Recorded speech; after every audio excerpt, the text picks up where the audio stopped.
So now that we have looked at liquidity ratios, which provides us with a measure of company's ability to pay short-term obligations or not, let's move to the solvency ratios. Solvency ratios are those ratios which help us understand whether this company will be able to pay its obligations, which may be long-term obligations as well. So from the long-term point of view, we look at the solvency ratios, and what we have seen earlier was that solvency ratios were related to debt capital and equity capital, and there were various ratios associated with it. So we'll calculate all of them one by one. So let's start with the first one. We'll define this as debt upon equity. So here debt to equity is basically total debt divided by total equity. So total debt essentially will include everything, which includes here the mortgage payable as well as the long-term debt. So we'll take both of them. So let's add this up and see how much this number comes for 2006 and 2007. So mortgage payable is 250 here, and long-term debt is 400, and the total equity is the sum total of these two, 100 plus 30, this is equal to 130, and the total shareholder equity for 2007 is 100 plus 100, that is 200 here. So total debt is 250 plus 400 divided by 130 is your total equity. This is 650 divided by 130, and this comes out to be 5.0. And likewise for 2007, this is 500 plus 200, that is 700. So 700 divided by your 200, this is equal to 3.5. So what we note about this company is that this company actually relies heavily on debt. So for every $1 of equity, this company had $5 of debt, and now in 2007 for every $1 of equity there was $3.5 of debt. So heavily leveraged.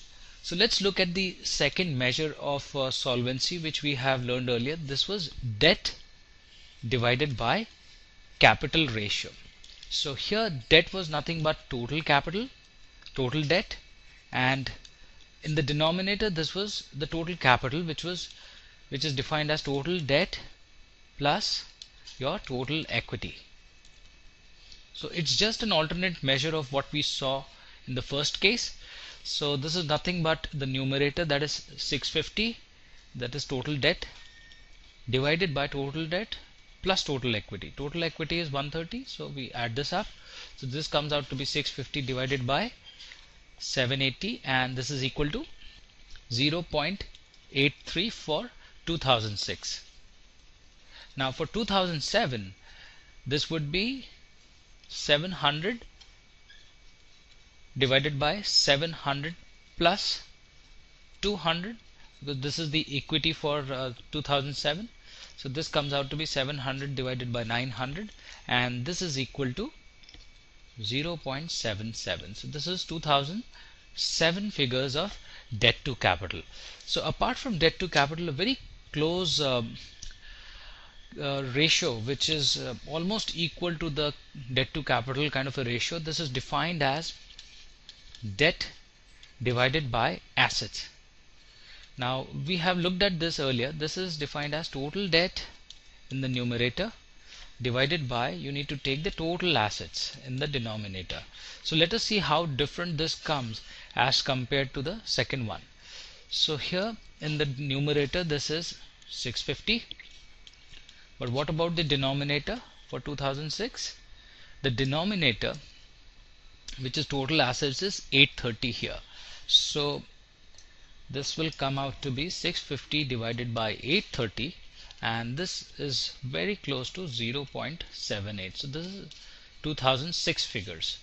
Now to do the same for 2007, this would be debt was 700 here, divided by what's your total assets.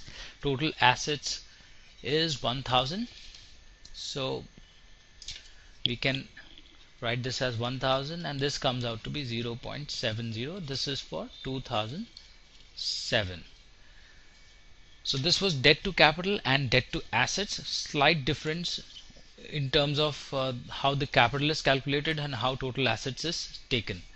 Now there's another ratio which was very important where we had earlier looked at. This is called as financial leverage, and here we calculate the average total assets at the top. This is divided by your average total equity. So remember here the word used is average. So basically we are talking about the average of both the years 2006 and 2007 total assets and total equity average. Okay, so let us kind of find this out. What is the total assets and the total equity? So the total assets here for 2006 was 830 and 1000. So it is 830 and 1000 for 2006 and 7. And what about the equity? Equity is 130 and 200 respectively. So let me put this in our formula. This comes out to be 830 plus 1000. This is divided by 2, and total equity is nothing but 130 plus 200 divided by 2. So this is the average, and this will come out to be 915 divided by 165, and the answer will be pretty much closer to 5.5 here. So this was financial leverage. This again tells us how much amount of your total assets is financed by equity. So for every $1 of equity you have had almost $5.5 of total assets. So heavily leveraged on the debt side.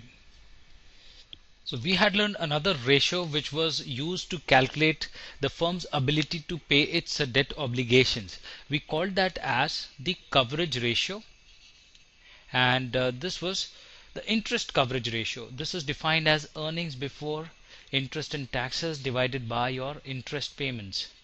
So the quite simple formula, but let's go back to our income statement to find out what is the EBIT, or the earnings before income and taxes. So when we look at this income statement, we probably don't have EBIT as explicitly mentioned here. So what do? We need to calculate EBIT in that case. So EBIT is nothing but sales less the COGS, subtract the salaries and the depreciation expense. So this total expense is 100 plus 50 plus 100, that is 250. So you need to subtract out of your 400 as sales. Your EBIT will be 400 minus 250, that is 150. So this is your EBIT. And what was your interest expense? Interest expense was nothing but 50 here. So let's move and look at EBIT, which was 150 divided by your interest expense, that is 50. So this comes out to be 3.0. So this is your interest coverage ratio. And since there are no leases attached, if there was some lease, then we would have also calculated things called fixed charge coverage, but we are not doing the calculation of fixed charge coverage because we don't have any lease payments or leases that the company may have gone into. We are not looking at this kind of a ratio for the time being.